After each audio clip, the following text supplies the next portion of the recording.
عروہ بن زبیر رضی اللہ عنہ نے خبر دی اور انہیں نبی کریم صلی اللہ علیہ وسلم کے زوجہ مطہرہ حضرت عائشہ رضی اللہ عنہا نے خبر دی کہ زمانہ جاہلیت میں نکاح 4 طرح ہوتے تھے۔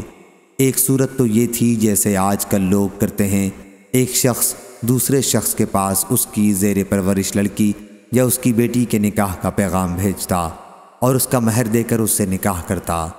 دوسرا نکاح یہ تھا کہ کوئی شوہر اپنی بیوی سے جب وہ حیض سے پاک ہو جاتی تو کہتا فلاں شخص کے پاس چلی جا اور اس سے منہ کالا کرا لے۔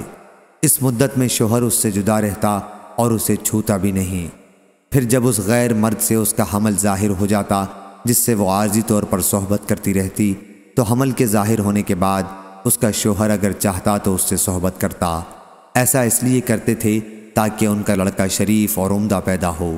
یہ نکاح استبضاء کہلاتا ہے۔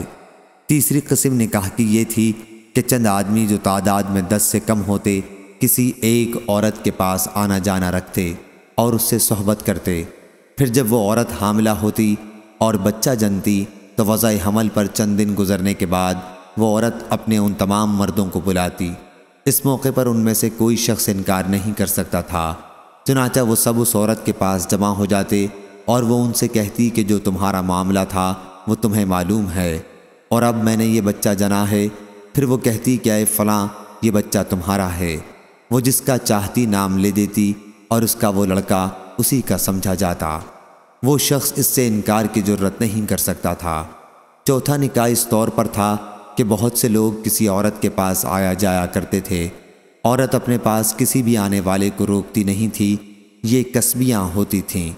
اس طرح کی عورتیں اپنے دروازوں پر جھنڈے لگائے رہتی تھیں جو نشانی سمجھے جاتے تھے، جو بھی چاہتا ان کے پاس جاتا۔